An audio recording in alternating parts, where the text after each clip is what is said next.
focused, and a part of me is focused into this. Who you really are is the perspective of Source and the perspective of your human personality. That's who you are, because you can focus there or there. You are all of that. You are an extension of Source energy. And the closer alignment you have as you are that extension, then the more power you feel, and really the more pure positive emotion you feel too. You are both of those. And you cannot separate yourself. You cannot get so far that you're separate from that. You always are that. And sometimes you're in human form and you are that. Okay.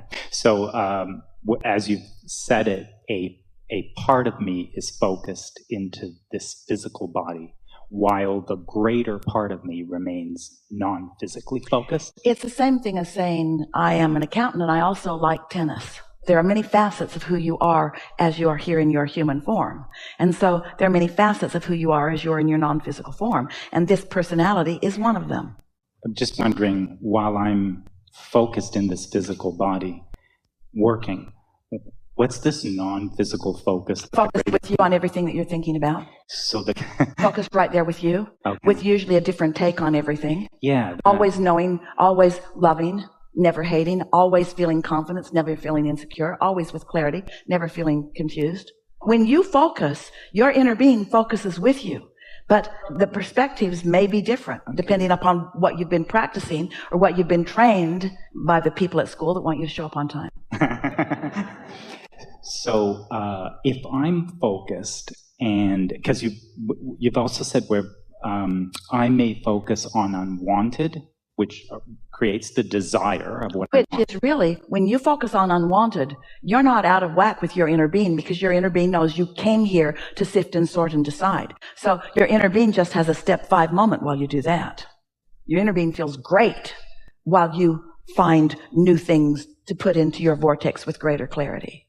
Okay, so it's just a faster, or I don't, because inner being is focused on the wanted aspect. Your inner being never looks back. That's the difference between you and your inner being. Your inner being never yearns or needs. Your inner being stands in the fullness of all that you have become. Now, feel the distinction. So, as you stand without something you want, let's say without enough money, and you want more prosperity, your inner being already is living the vibrational prosperity. And so when you focus in opposition to what you've asked for, your discomfort is because you're focused away from your inner being. It's not the absence of the money that's causing you to feel bad. It's the denying who you've already become and not letting it come in fully. Did you get that? When you ask, it is given. Someone should write a book.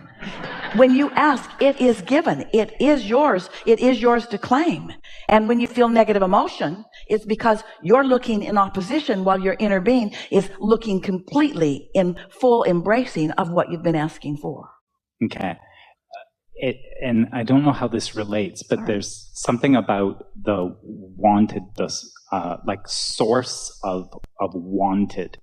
Something about how inner being and the greater part of me is focused on the wanted or the desired part versus unwanted. So what is the source? It's not quite like that. You see, because when any of us use the word want in your physical human vocabulary, it sounds like something not yet fulfilled. I'm still wanting for this.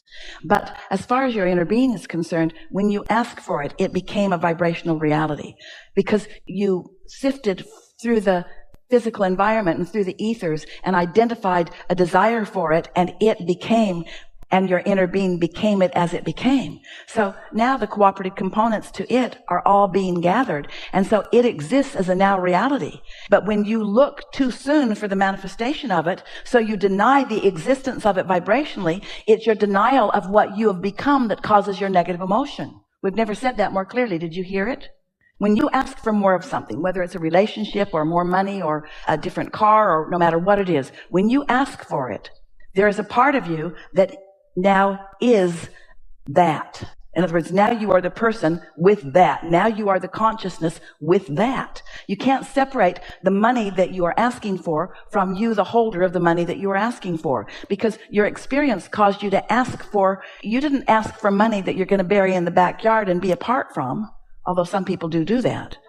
You're asking for the prosperity. So the whole package has become. And then when you take score and you say, well, it isn't here yet, it's not in my bank account yet, now you're denying something that you already are. Can you feel that? It's like not letting yourself be something that you already became. And it's because of a flawed premise.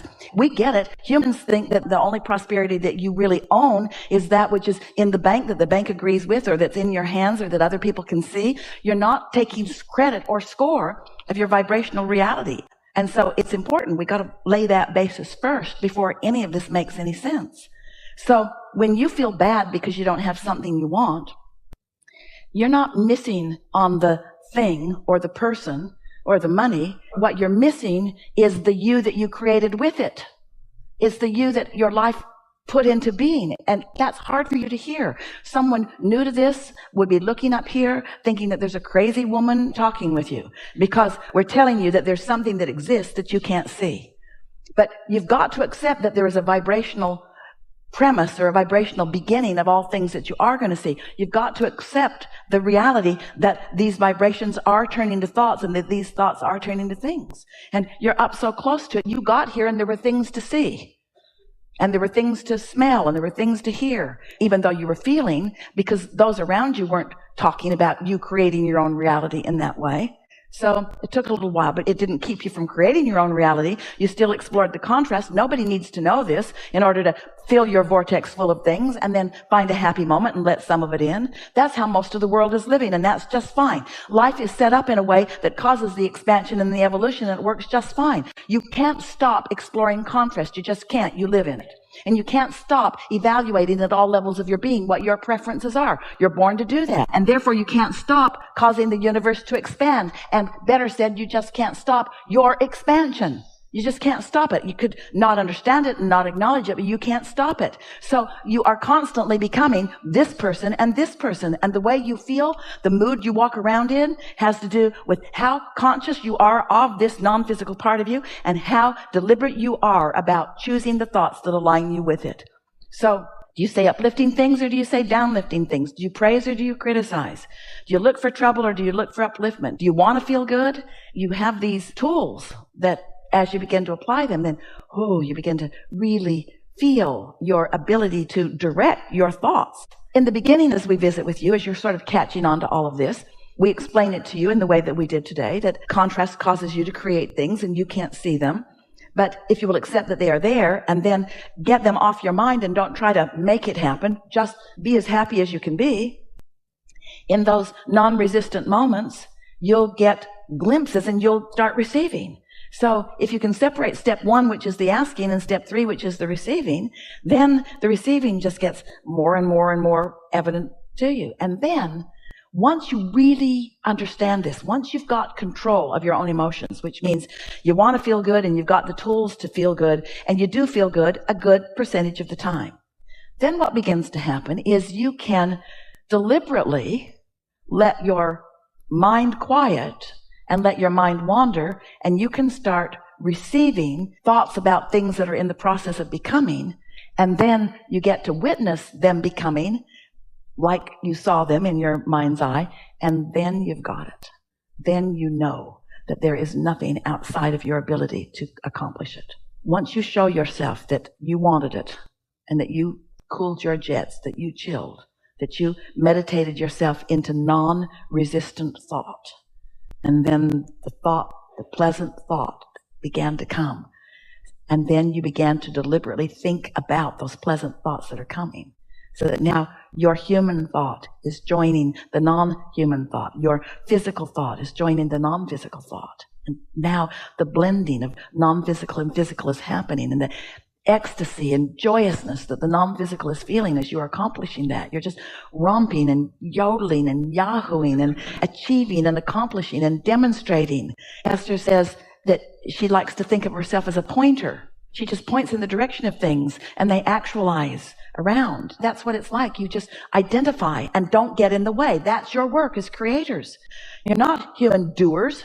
You're beings. And if you will think of yourself as a pointer, and if you will care about how you feel when you point at whatever you point at, now you've got it. Let's talk about satisfaction for a moment, because satisfaction is you feeling whole. Our friend said it's like coming home. Satisfaction is you feeling whole. It's being all that you really are. It's closing the gap. It's coming into resonance with the fullness of all that you are. It's all those things that you describe, like clarity and love and friskiness and all of that. And so when you realize that you're a vibrational being, so much of what's around you isn't really in resonance with you, because most of the world doesn't know that they are vibrational beings. Most of the world is tallying up where they're standing right now. And so they're looking at you and you're looking at them, and you let too much of your vibrational nature be about what you're observing. The point that we really want to make, and if there's ever a day that we've made it, and ever a day that you'll walk out of the room knowing it, this is the point that we want to make. As humans, you mostly set your vibrational tone based upon what you're observing through your physical senses. And usually there's quite a lot of resistance within that observation, where your inner being never looks at what is in your physical manifested form. That's not the reason that your inner being offers the vibration that your inner being offers. Your inner being offers the vibration that your inner being offers because of all that you've become. Stands in the full abundance of source with no resistance whatsoever. That's why there's so much power in that, you see. So if you can get it clear in your mind that you've got your inner being who is all powerful because there's no resistance, and you often are limited in your power because there is resistance, and then you decide to look in the direction and be more like your inner being, be more inner being like. So these are the things that your inner being does. Your inner being always looks for the best feeling thought that your inner being can find, and that's some positive thought. Your inner being is not just looking at the ingredients that are in your vortex. Your inner being is looking ahead to the combining of those ingredients to the things that you want. Your inner being is way down the road on what you want, and that's where your inspired ideas come from. That's where your inspiration comes from. That's where inventions come from, and being in the right place at the right time comes from. You have this friend upstream who has already seen what you want to call your future, but your inner being doesn't regard it as your future. Your inner being regards it as its isness, its nowness, you see. And so this whole conversation has been about you all figuring out, and it will be you to demonstrate for yourself. We're just giving you some words that might make it easier. You want to find a way to mesh the past and the present and the future all into one state of being, you see. Where most humans, when you look back, you lose your connection to source, because when you look back, you disengage from the power that you are. And so we're not saying you can't look back, and we're not saying that there are not good memories sometimes when you look back there. We're just saying that usually when you look back, you have a proclivity to shoot yourself in the foot and find some vibrational resistance, where when you look forward, you don't do that so much. We want you to be deliberate about your creation, and we want you to set goals. We want you to be clear about what you want, but we want you also to understand that if you spend about 5% of your time doing that and the rest of your time just being in a state of allowing, that you would have a much more exciting life, a much more pleasurable life. And so some of the things that are important for you to do, a sort of mindset to hold to make that easier for you, is decide that you don't have to explain anything to anyone, that you're not needing a friend to understand, that you're not needing a friend to observe you and understand you, because you've got all of source energy. You've got what man wants to call God. You've got your own inner being. You've got your own state of becoming. There isn't anything that would be more comforting to you or more satisfying to you than to let yourself be who you really are.